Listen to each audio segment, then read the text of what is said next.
Om Jnana-timirandhasya Jnananjana-shalakaya Chakshurunmilitam Yena Tasmai Shri Gurave Namaha Shri Chaitanya Manobhishtam Sthapitam Yena Bhutale Swayam Rupa Kadamahyam Dadati Swapadantikam Vancha Kalpatarubhyascha Kripa Sindhubhya Evacha Patitanam Pavanebhyo Vaishnavebhyo Namo Namaha Jaya Shri Krishna Chaitanya Prabhu Nityananda Shri Advaita Gadadhara Shrivasadi Gaura Bhakta Vrinda Hare Krishna Krishna Krishna Hare Hare Hare Rama Rama Rama Hare Hare Kujantam Rama Rameti Madhuram Madhuraksharam Aruhya Kavita Shakham Vande Valmiki Kokilam Manojavam Marutatulya Vegam Jitendriyam Buddhimatam Varishtham Vatatmajam Vanarayutha Mukhyam Shri Ramadutam Shirasa Namami Apadam Apahartaram Dataram Sarvasampadam Lokabhiramam Shri Ramam Bhuyo Bhuyo Namamyaham Dakshine Lakshmano Yasya Vame Cha Janakatmaja Purato Marutir Yasya Tam Vande Raghunandanam.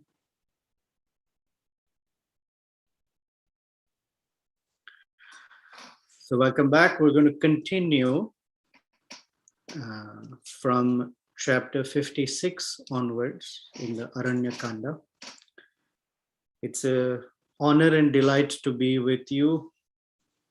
I look forward to Saturday mornings to study and discuss Ramayana with you. Give me 1 second, I'm going to adjust something here. And it actually gives me life. So those of you who join, thank you. Those of you here later as well, thank you for inspiring me to study and to think and prepare for our gathering. So chapter 56 is where we're going to begin. The scene, as we discussed, Ravana has Sita Devi in his palace.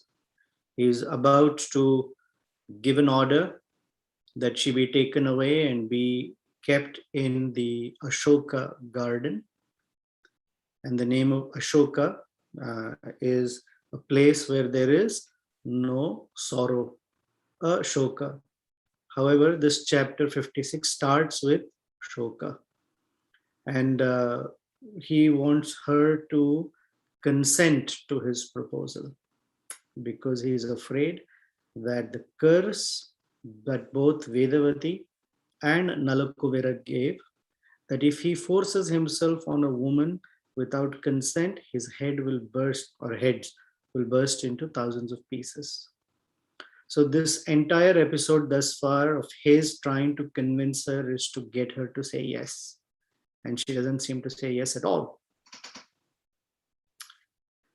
So now that he has told her, as we heard last week, all the reasons why she has no other option but to say yes to him, today we will hear parts of Sita's response. But before that, we'll spend some time in hearing the prolific realizations of a great Vaishnavacharya called Periyavachan Pillai, who is considered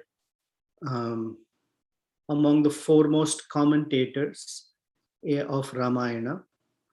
And he wrote a commentary called Tanishloki. And in that, just one act of Sita Devi he gives 27 meanings for it, which we're going to look at today. So if you like this kind of deep dive analysis, this is the class for you. Some people like, some people don't like. So I have to try to make everyone happy, which is part of my folly, that I try to make everyone happy as much as I can. But some of you may enjoy, some of you just appreciate the depth of this great person's realizations, and we aspire that someday we get, a little bit of such depth and intensity of finding the meanings in the smallest of gestures of the Supreme Lord. Generally, for a person who has a grosser heart, the gesture has to be very significant. And for a person whose heart is developed in bhakti, the smallest of gestures has great meaning. For example, I don't want to digress, but Kunti Devi, after she spoke those beautiful, beautiful prayers that even the great sages extol and glorify, Krishna did not give any response. He just was silent, he smiled, and he went away. Or in many, many cases, the Supreme Lord is just silent and smiling. Even in Lord Brahma's case, when he's offering his prayers after the Vimohan Leela, Krishna doesn't say much at all. In fact, he's waiting and just smiling upon Lord Brahma with yogurt rice in his hand and waiting to go back and play with his friends. But the fact that the Lord stood there and heard all his prayers in and of itself is the greatest benediction. Otherwise, why should the Lord stay anywhere? So chapter 56 begins with Sa tathokta tu vaidehi nirbhaya shoka karshita trinam antaratah kritva ravanam pratyabhashata. So Sa tathokta, one, Sa is Sita Devi. So Sa vaidehi, and each word has meaning. So I'll take it one by one. Sa tathokta. Having been spoken to thus far by Ravana, Sa, Sita, Vaidehi, who is the daughter of the princess of Videha, Nirbhaya, fearlessly, although Ravana is very fearful, Ravana's palace and kingdom is fear-inducing. She has been kidnapped, so one should assume that she is fearful. But here he says Nirbhaya, fearless, Shoka Karshita, however, completely tormented by sorrow. So this is the conflict. Although she is tormented by sorrow of being separated from Ramachandra, she is fearless towards Ravana. And then Ravanam Pratyabhashita. So she replied. Pratibhashita means replied back or debated or retorted. First of all, how dare anyone retort or say anything to Ravana? How dare? But she was Nirbhaya, so she spoke, Ravanam. And for her to speak to Ravana or respond to his nonsense, she did something. Trinam antaratah kritva. She placed a blade of grass between her and him. So this placing of the blade of grass makes Periyavachan Pillai go into ecstasy, because he brings out 27 meanings. However, because we are followers of Sri Chaitanya Mahaprabhu, we give great honor and remember a blade of grass every day, at least in terms of reciting it. I can say whether in terms of following it, I may be falling short, but we remember Trunadapi Sunichena. Sunichena. Nicha is fallen or humble, or actually fallen or menial. Sunicha is very menial. Trinadapi Sunicha, even more humble than a blade of grass, as we say, or a straw on the street. However, Periyavachan Pillai, taking that blade of grass, gives us many meanings. So first of all, and there is no particular order, however, we can appreciate. It is said that when a king or someone very powerful comes to meet us, or we are in their company, actually they come to meet us, then according to Apastambha Sutra, so there's a great sage called Apastambha, who wrote some sutras of human behavior. And for most cases, people generally follow Apastamba Sutra in terms of when is the right time to do this, how should it be done, how should that function be done. It's in one sense, it's the broader body like Hari Bhakti Vilas. So Apastamba Sutra says that when a king or a great person appears in our company, one should offer him or a queen, her, a place to sit and some water to drink. However, this particular sutra is abhave bhumir udakam trunani Apastamba Sutra. It's 2:4:14 if you really care to read Apastamba Sutras. So there when someone comes, bhumi, one should offer a place to sit. And if you don't have anything to offer, a proper seat, the least you can give is bhumi, udakam, water, or trunani, or with blade of grass or some grass to sit. That's proper respect. And you will find out in Kishkinda Kanda when Ramachandra and Lakshmana meet, Ramachandra and Sugriva meet. Sugriva breaks the branch of a tree and offers that branch with leaves as a seat to Ramachandra because he's a king just in a forest.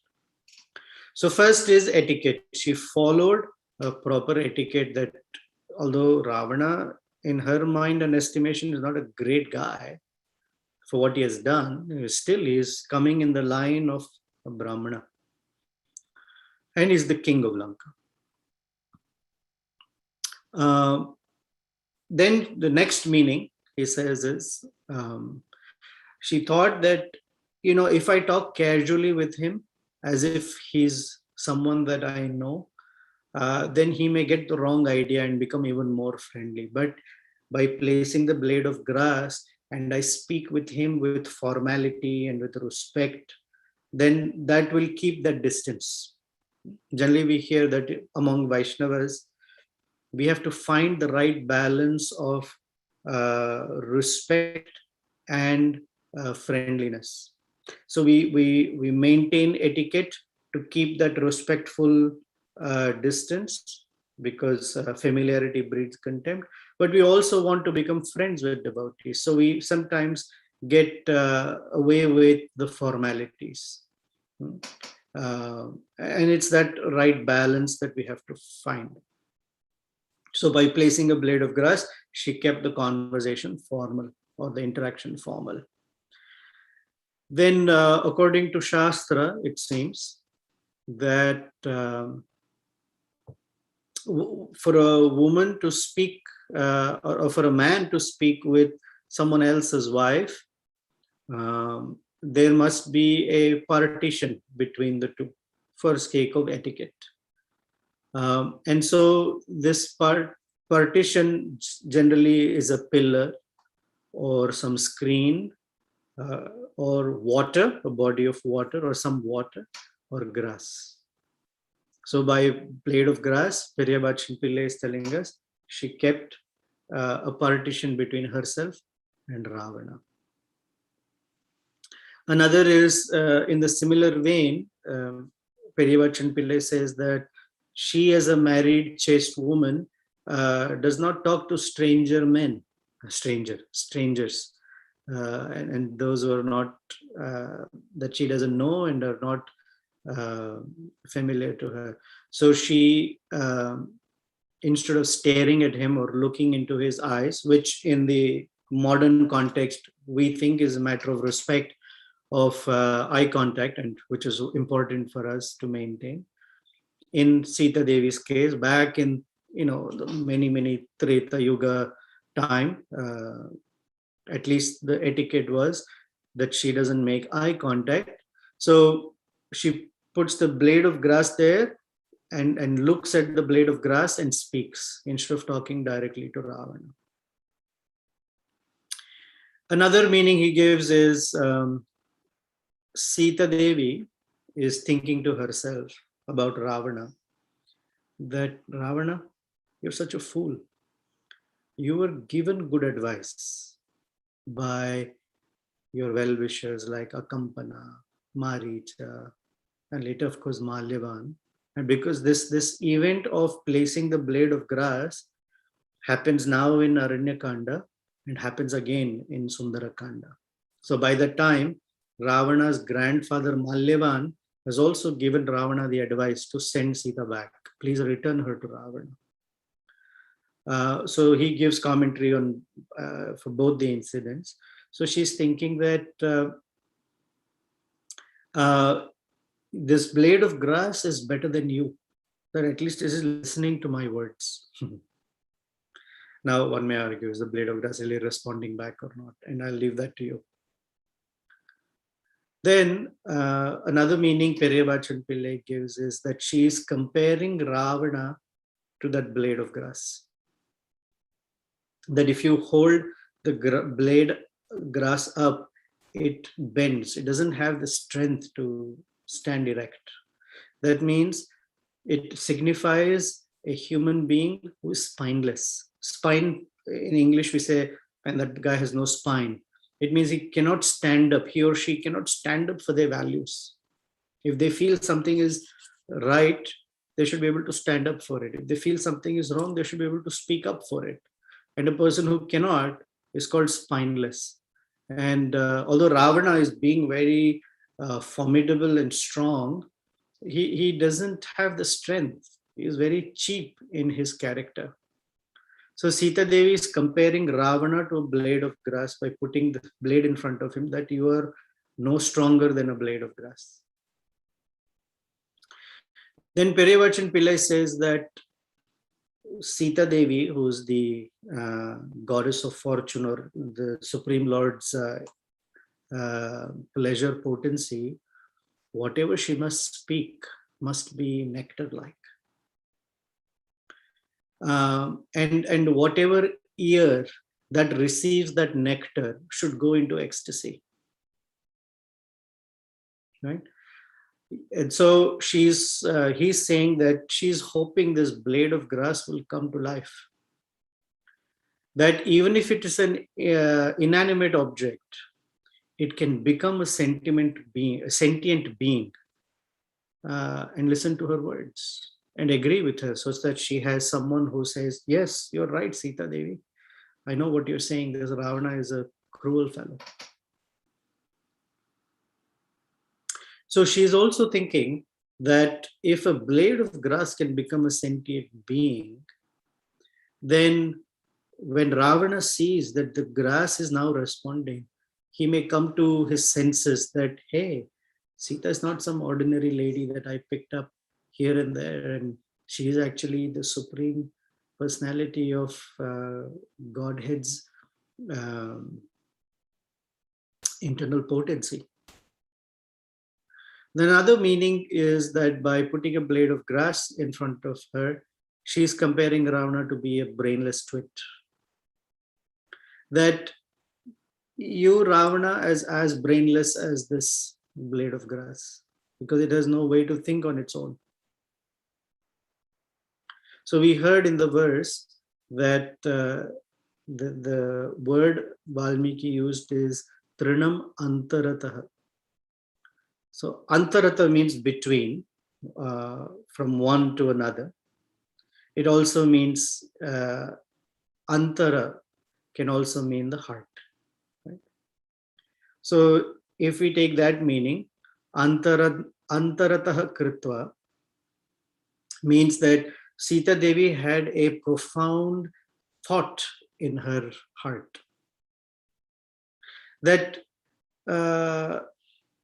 this blade of grass has not committed any mistake, right? And in her heart, she gave that blade of grass a very high status than the status of Ravana that she has. She has a very low opinion of him. That she says that I don't even consider you as important, or I consider you less important than a blade of grass. Which means you may try as much as you want to convince me, Ravana, but you have no meaning for me in my life at all. Another is generally we hear that an animal, the distinction between an animal and a human being is the possession of or the absence of viveka. Viveka means discrimination. Ahara nidra bhayamaithunam cha samanyametat pashubhir naranam. Dharma adhiko hi visheshitah dharmena hina pashubhir samana. Although the word dharma is used there, it requires discrimination of how to apply dharma, what dharma means, and how one is dependent on dharma. And that faculty is called viveka. And an animal doesn't have that. A human being is supposed to have. Animals have intelligence, no doubt, but that intelligence is meant only for eating, sleeping, mating, and defending. Human intelligence, on the other hand, is for a higher purpose. That by Sita Devi placing a blade of grass, she's telling Ravana, "You're no better than an animal. Just eat grass. That's all. You have no intelligence of that. You have no discrimination of what is the right thing to do, what is the wrong thing to do." Then she had previously said to Ravana that you're no better than a fox or some animal, while Ramachandra and Lakshmana are like lions in the forest. So by placing a blade of grass, she's telling him you're some little herbivore animal that can be easily hunted by the lion like Ramachandra. Another meaning he gives is, in the previous chapter, Ravana tried to entice Sita Devi by telling her how opulent he is. Remember that the palaces that are gilded, their jewels, diamonds, emeralds, everything is for you. The palaces are sitting on top of mountains. The gardens are for you. The birds, the bees, the flowers, thousands of followers are all for you to just enjoy along with me. So she, by placing the blade of grass, is telling him that all your wealth is nothing but a blade of grass for me, insignificant. In Bhagavad Gita, Krishna describes that one who has achieved the state of samadhi or bliss in the heart by the connection with the Supreme Lord, for them, Kanchana Lostra Samatvam, that they look at gold and pebbles the same way. They're not attracted by or enamored by the glitter of the gold, nor do they shun pebbles on the street. For them, they're not enticed in any way. So she's telling him, all your riches is nothing but as equal to a blade of grass. Then for a warrior, it seems, according to Kshatriya rule, that one's life is equivalent to a blade of grass, right? This one I'm not very clear yet, but it is there, so I'm sharing with you Periyavachan Pillai's commentary, that just as there is no importance to the life of a blade of grass, my life too is no more important. Anyway, I'm planning to end it soon, in Sita Devi's mind. Because the Kshatriya, the idea is the Kshatriya will not hesitate to lay down his or her life for a cause. So in one moment, the Kshatriya is all powerful and virulent in the battlefield, and in a moment, his life can go. So Sita Devi is saying that my life is also insignificant and useless without being next to Ramachandra. And anyway, I'm going to end it soon. And she will do that act much later, the attempt to hang herself from the branch of the tree in which Hanuman is sitting, and by his speech, he stops her.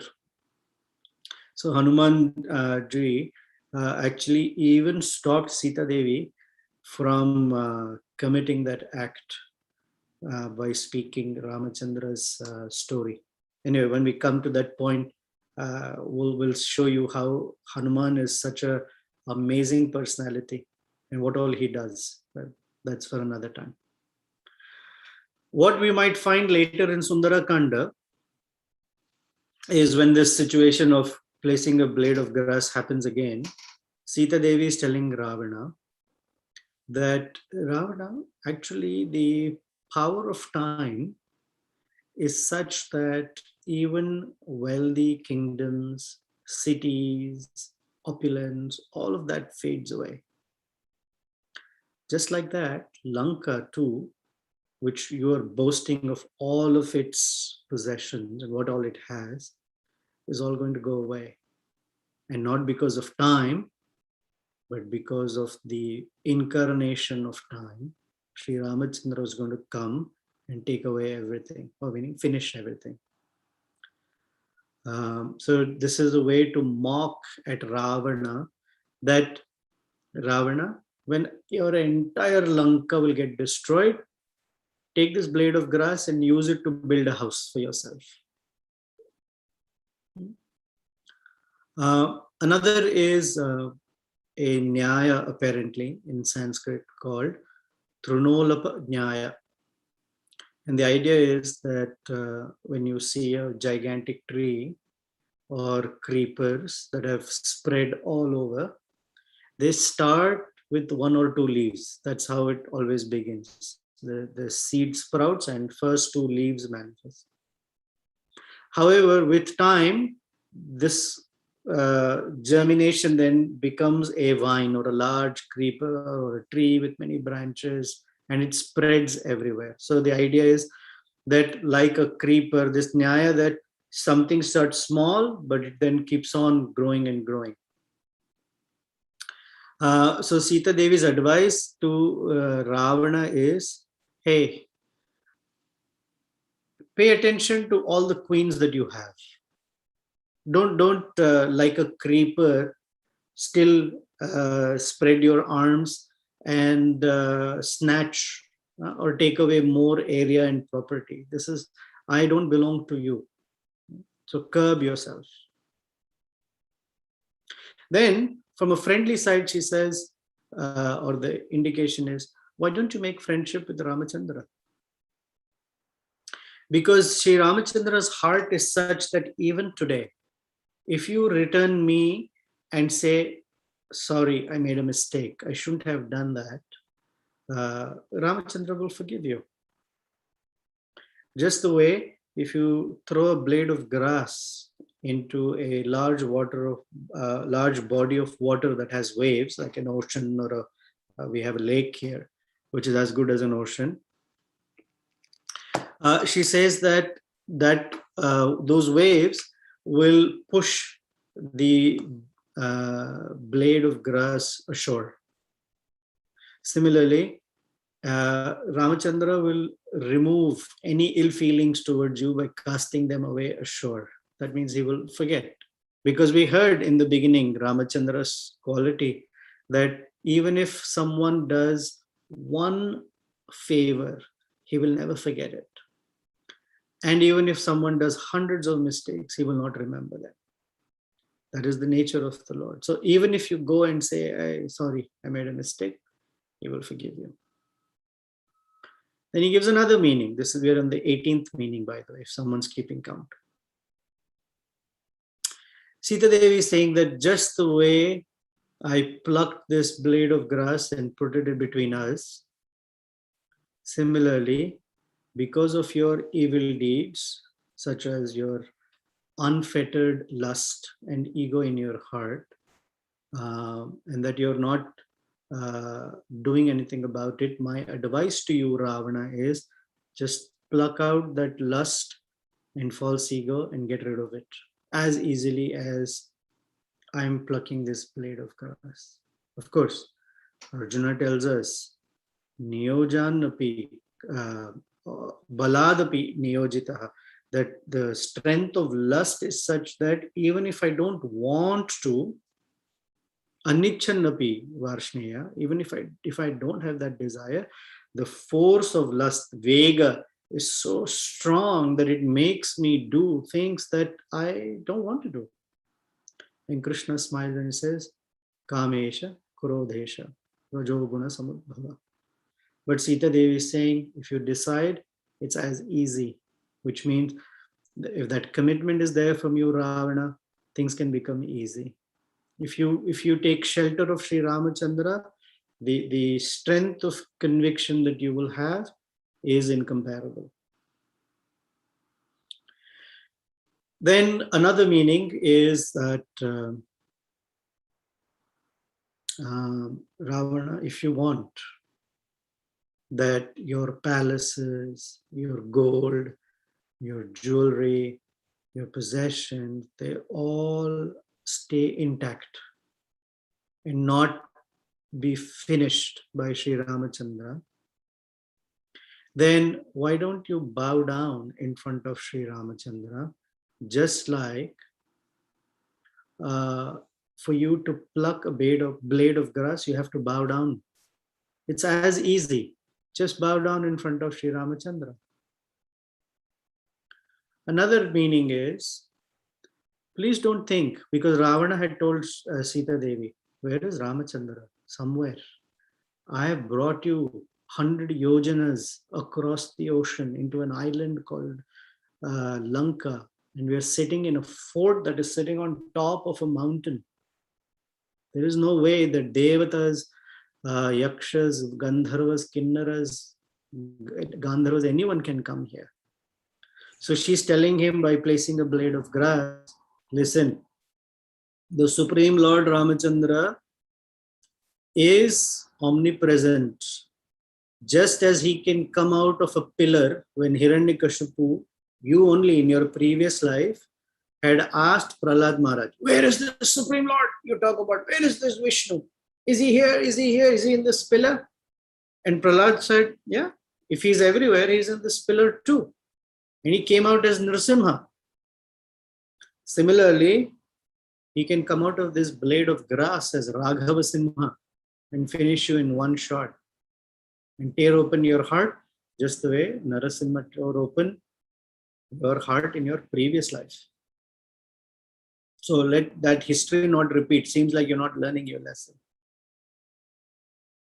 So apparently it is a practice that when someone makes a vow or a proclamation, they hold grass and sand and they leave it when they make that promise. So Mother Sita is saying, I am making this promise just the way that the sun's rays can completely evaporate water from a pond or a pool. Similarly, my Sri Ramachandra and my brother-in-law Lakshmana, who's with Lakshmana, will very soon evaporate the life airs from your body. Because their arrows are very, very powerful. They're as powerful as the sun. Then the word Kritva, generally we say she did something or he did Kritva. But apparently another meaning for the word Kritva is to pinch.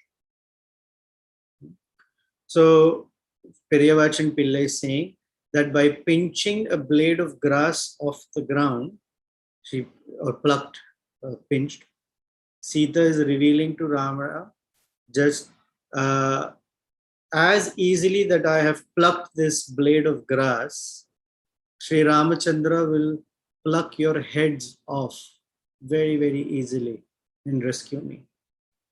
Because for Sri Ramachandra, what is it that is so difficult? Nothing. He can break Lord Shiva's bow without any effort when he was only 12 years old. As Narasimhadev, he can come out of a pillar and finish Hiranyakashipu and all his followers in a moment.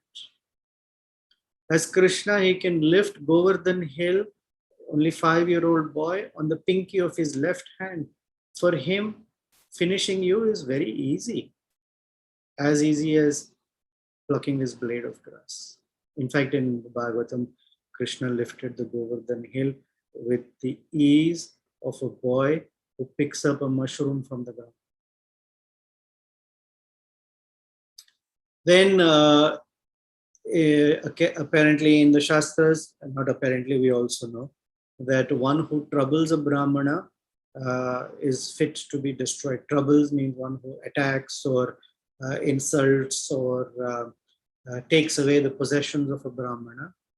For them, the reactions are very, very heavy. And so Periyavachan Pillai gives a reference that when Shukracharya had denied Bali Maharaj from giving the 3 pieces of land to Vamana, and Bali said, no, I'm going to do it. So in Vamana Purana, we have this detail that's not there in Srimad Bhagavatam. The detail is that Shukracharya actually became a little tiny being and blocked the spout of the water pot that Bali Maharaj was using to pour water onto Vamana's hands, because by pouring water and saying Om, you make your promise sacrosanct, you make your promise valid. So Shukracharya, when he became that obstacle. You'll never give me watching. Yes, that's exactly what Shukracharya said. Then Bali Maharaj, who was wearing the pavitra, which is made of kusha grass and worn as a ring, used the blade of grass to remove that obstacle. And he poked off Shukracharya's eye with that blade of grass.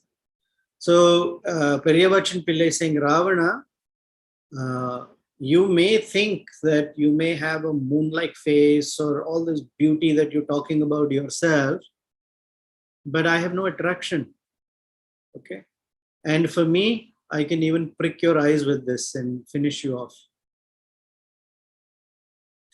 Another meaning is, we will hear the story in Sundara Kanda, because Sita Devi is going to narrate something that happened in the forest that nobody knows. It was a secret only between Ramachandra and Sita Devi. She will narrate that secret to Hanuman. And the secret, I'm just going to tell you now and relate the whole story later, that Ramachandra became angry at Indra's son, who had appeared as a crow, and pecked on Sita's chest. So Ramachandra, in that anger, picks up a blade of grass and induces the Brahmastra in it and releases it on that crow. We also know that when Romaharshana Sutta, seated on Vyasasana, speaking the Puranas, and Lord Balaram appeared on scene, and all the sages and students got up to offer respects to Lord Balaram, except Romaharshana, because etiquette says one who's sitting on Vyasasana doesn't need to get up. But etiquette also says that when the spiritual master appears, it doesn't matter where you're sitting, you stand up and offer respects. And when Romaharshana did not do it, Lord Balaram plucked a blade of grass and just by tapping it on Romaharshana, killed him. So she's showing Ravana that don't think that this blade of grass is some puny, powerless entity. Sri Ramachandra can use this as Brahmastra and finish you. He doesn't need weapons, where you are hiding behind all these weapons and forts and Rakshasas. He doesn't need any of these. 26. Sita Devi's chastity is powerful like fire. And by the power of that chastity, that entire Lanka will be burnt. In fact, even despite possessing such powers, she did not burn Ravana to ashes just there, because Sri Ramachandra had not instructed her to do so. In Sundarakanda, she tells Hanuman, oh, not difficult to finish everything. But that's not what the order my master gave. But by placing the blade of grass, she's telling him that it is in one sense to scare him, that Ravana, step aside, be careful. You don't play with fire that you cannot handle. And then final meaning is that Ravana, just the ease with which one can pick a blade of grass, with that ease, Sri Ramachandra can tear you up. Because Ramachandra in Yuddhakanda, chapter 18, text 24, he will tell or he will declare that I can destroy all these Rakshasas simply by the nails of my fingers. You know, in Hindi we have a saying, "Tu to mere nakhun ke saman." I mean, I can always cut and throw you away. It's not too difficult. So, and he manifested this as Lord Narasimhadev. So Sita Devi's plucking that blade of grass is a signal again for Ravana in another way that that is the power possessed by my Supreme, by my husband. So be careful. So just that one act, Trinamantra Kritva, Periyavachan Pillai has all these 27 meanings. Let's see, time 9:40. Any questions or comments? Thoughts? You like Periyavachan Pillai's commentary? Although, you know, honestly speaking, my god brother here, Shamukund, he is divinely empowered by my spiritual master to speak this particular episode, which he did in Yatra, sitting right next to Maharaj, to all of us. And we were all in jubilation because he sang verses and he said it in a way. I'm reading from his notes. And I asked him to, can you please do justice? Can you do it? And he found a nice excuse and said no. So you had to settle for my just reading from it. Any thoughts, comments? Hare Krishna, Prabhu. Hare Krishna, Prabhu. Wow. Whoever is the blade of grass can speak first.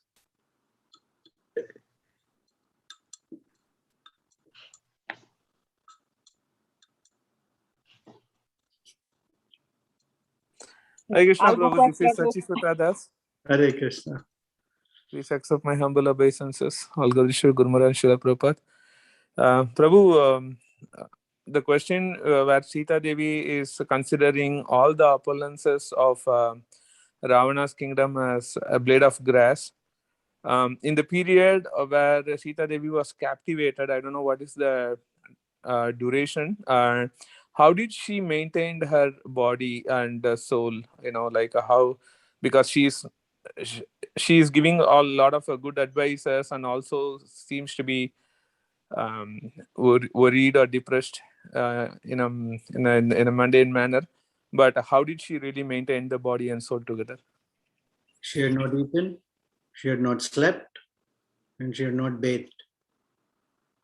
A period of almost 10 or 12 months until Sri Ramachandra, 12 months, because that's when Ravana took her and she was in captivity for a year, almost a year. And what kept her alive was her intense separation. That love of separation from Sri Ramachandra kept her alive. She was hanging by a thread, if you will. Thank you very much, Prabhu.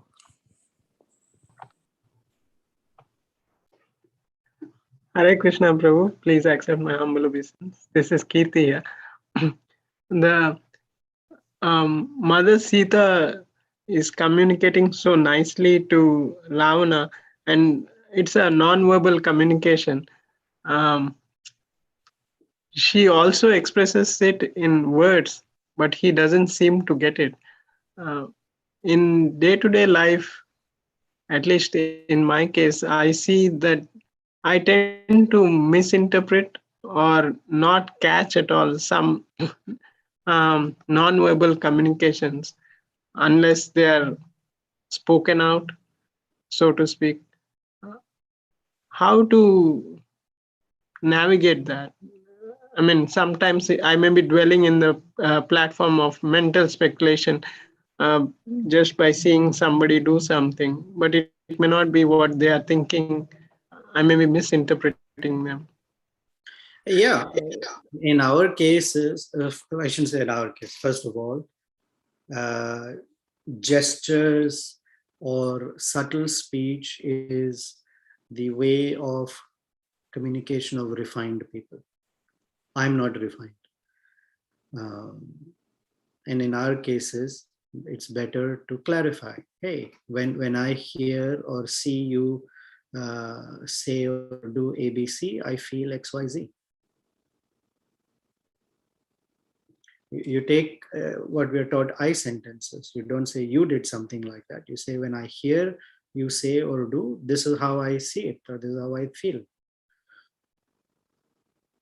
And it's always good to clarify. Sometimes subtle gestures we don't catch. We want it pretty much the American way. Very open, gross way of putting things out.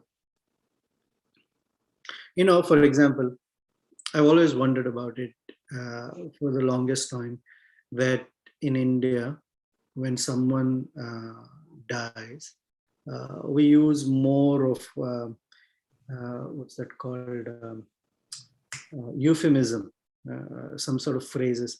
They left us, they're no more, they've gone to a heavenly abode. In America, they say dead. That's it, they're dead. Doesn't matter who it is, they're dead, they died. I mean, both are right, both are factual, truthful. One is very gross. Now, it doesn't mean that there is no room for direct speech. If you hear Sri Ramachandra or Krishna speak, Chaitanya Mahaprabhu speak, very, very direct. And many times, very sophisticated. Depends on who that interaction is with. Subtleties are powerful. That is why anything subtle is more powerful than something that is gross. The soul being most subtle. So in our case, since I am still developing subtlety, it's okay to, and in fact recommended and highly, highly recommended to express, I saw this or I heard this, I felt this way. Did I catch it right? And the other person says, oh, I'm glad you brought it up. That's not what I meant. Oh, okay. But move on. Don't stick with, no, you're lying. That is exactly how it, and they may be lying. They may be, whatever it is, but take what they are saying and operate from that. I think I over-answered your comment or question, but No, Prabhuji, thank you so much. On a lighter note, I would like to let you know that my manager always used to say in his, my previous manager always used to say in his emails, I would do it this way. I used to think he was going to do it. He meant I should do it. yeah. Once my spiritual master wrote something to me in an email. It was about some random person that I don't know who they are. Okay. And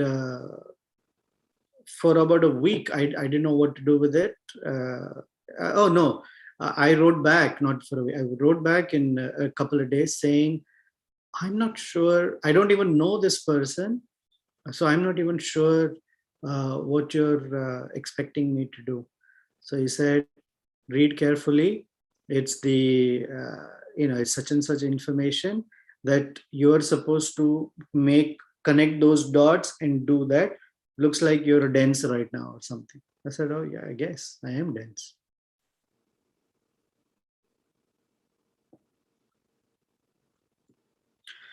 All right, someone else? Haribol Prabhu, please accept my humble obeisances. Oh, please accept my obeisances to you as well.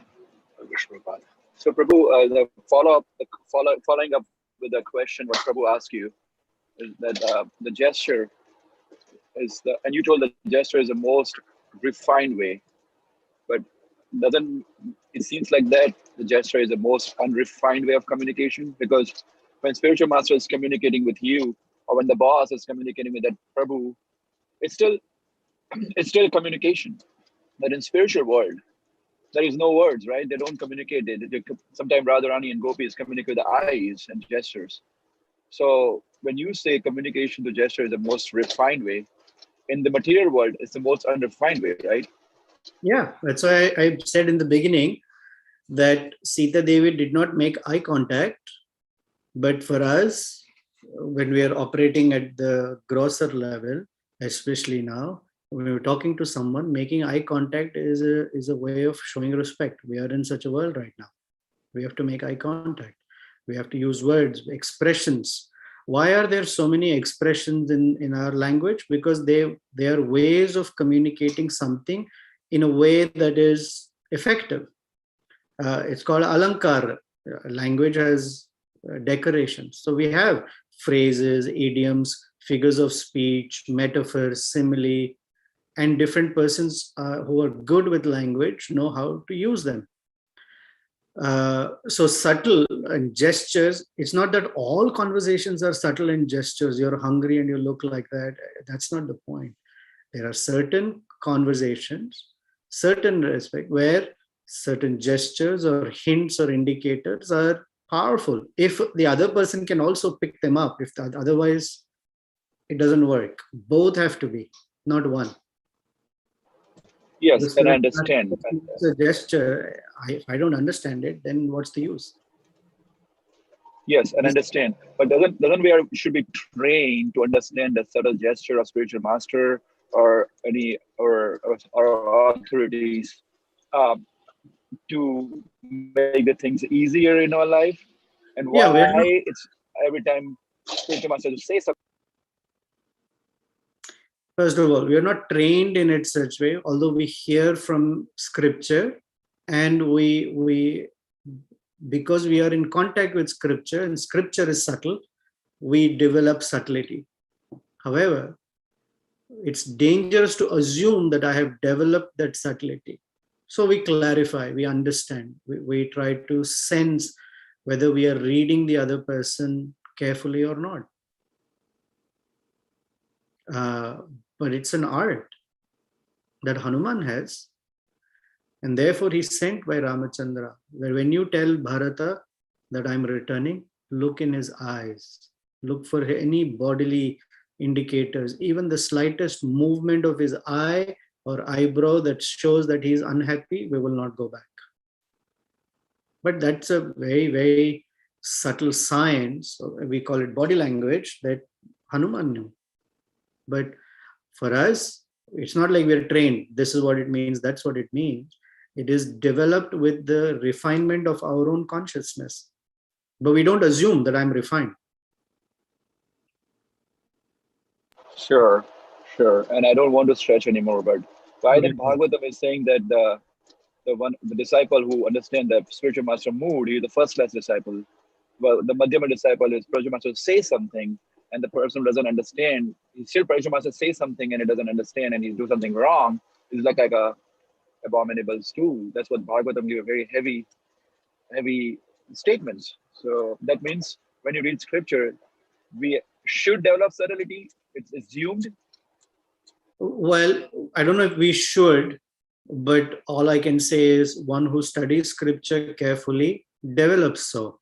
Yes, that's what it is meant. I mean, if you come near fire, you feel warm. It's just, if you come towards something pure, you become purified. That is association. But there are persons who can study scripture and become very totally opposite. It's possible. Depends on how we take that association. Thank you. You're welcome. So here's a text question. How did Ravana interpret placing blade of grass? We don't know. We just assume 10 dull-headed fellow didn't catch it. For him, it didn't matter. He didn't care whether the blade of grass or not. He didn't care that Sita Devi is someone else's wife. If that is not easy for him to understand, forget about the subtleties. The subtleties are there for us because every act, word, or gesture of Sita Devi has very, very great meaning.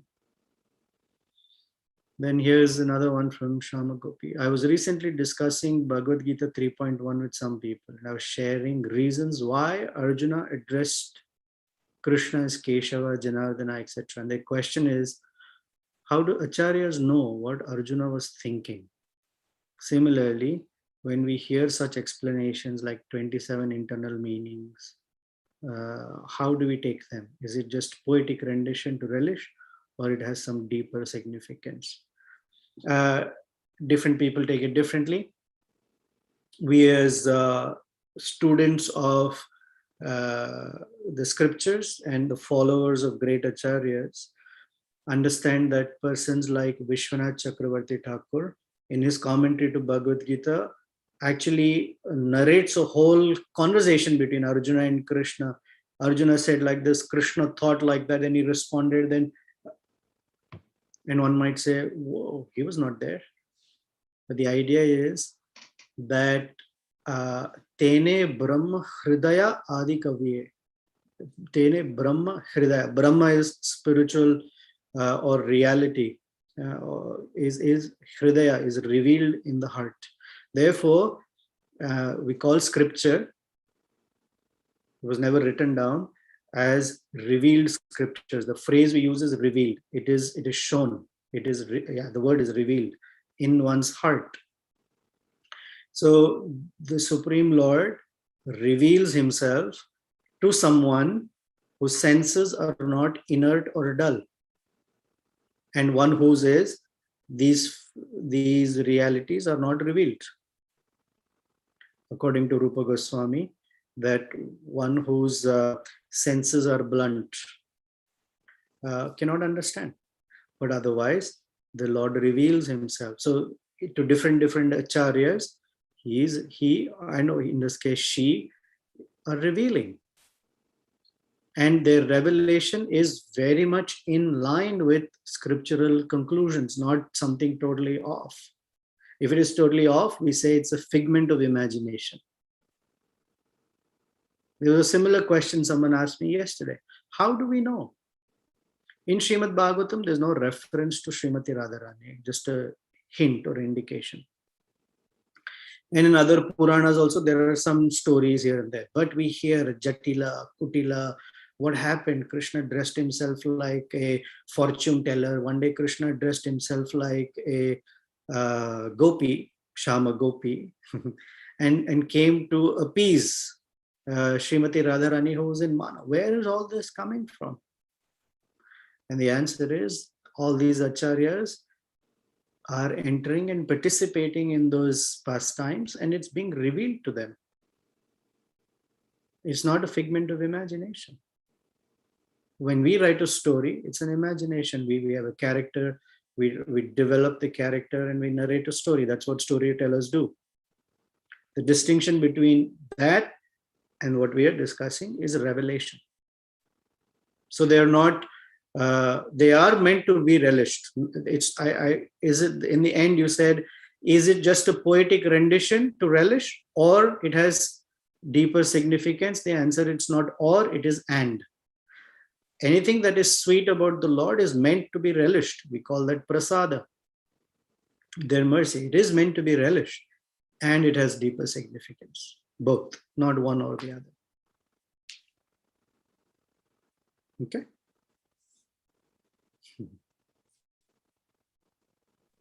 Hare Krishna, Prabhuji.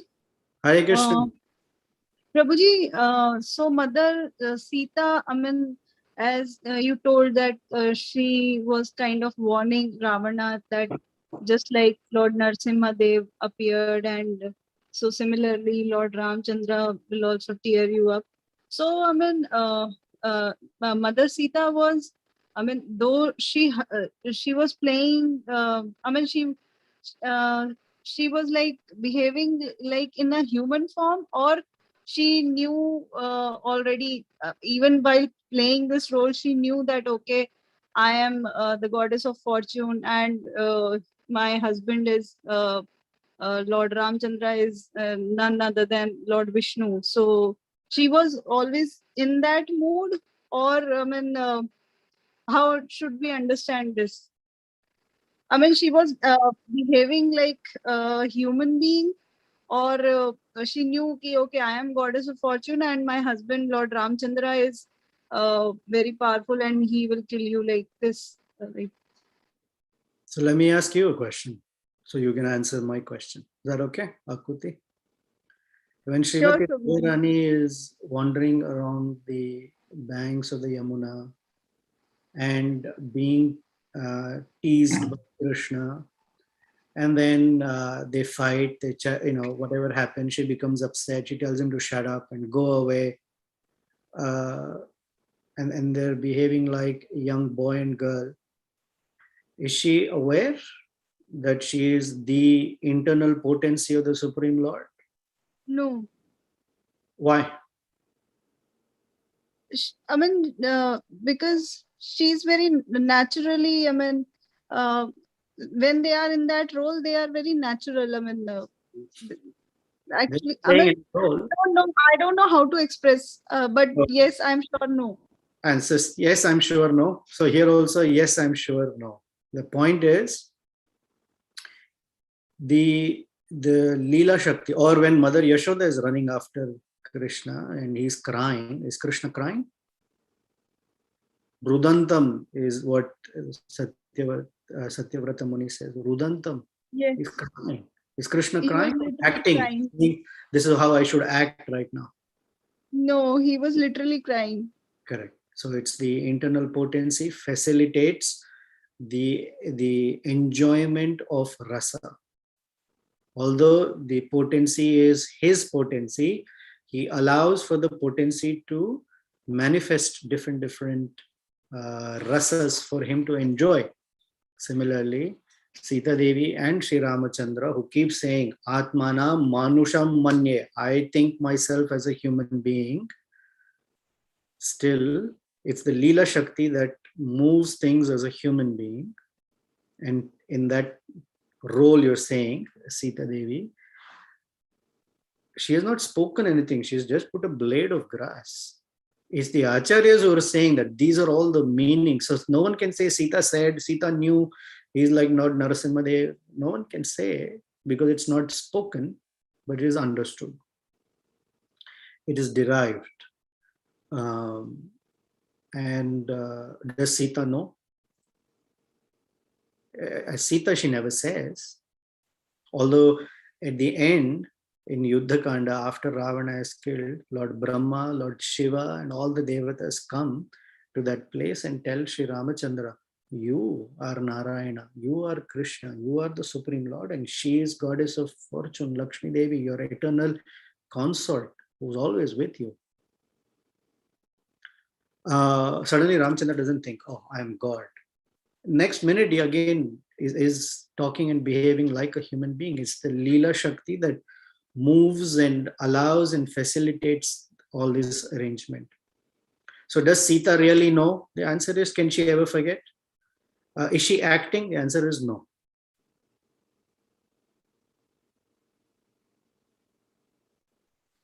Okay, thank you, Prabhu.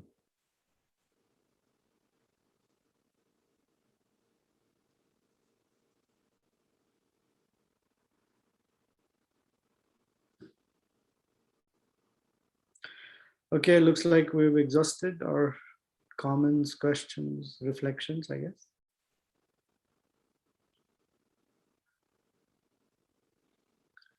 Thank you. We meet again. So next Saturday, my son has an exam. So we'll see. I will let you know in the middle of the week whether we can meet or not, how it's going to work out. Okay. So wait for a midweek or somewhere near Friday confirmation of Saturday's class. Until then, may that Sita Devi, who shows us or demonstrates to us that what is keeping her alive is her love, attraction, chastity, and separation from the Lord, Sri Ramachandra. And that love has such power that anything that Ravana tries to buy it with falls way, way short. And may she empower us to have that kind of love or affection for the Supreme Lord. One may say, oh, love is too far away. Fine, that may be true. And that is perhaps true in my case. But at least may I be attracted in a way that is that showcases or that is similar to the way she is. Although she is his consort, there is no shortage of place at her lotus feet to serve her while she is with Sri Ramachandra. Okay, thank you very much.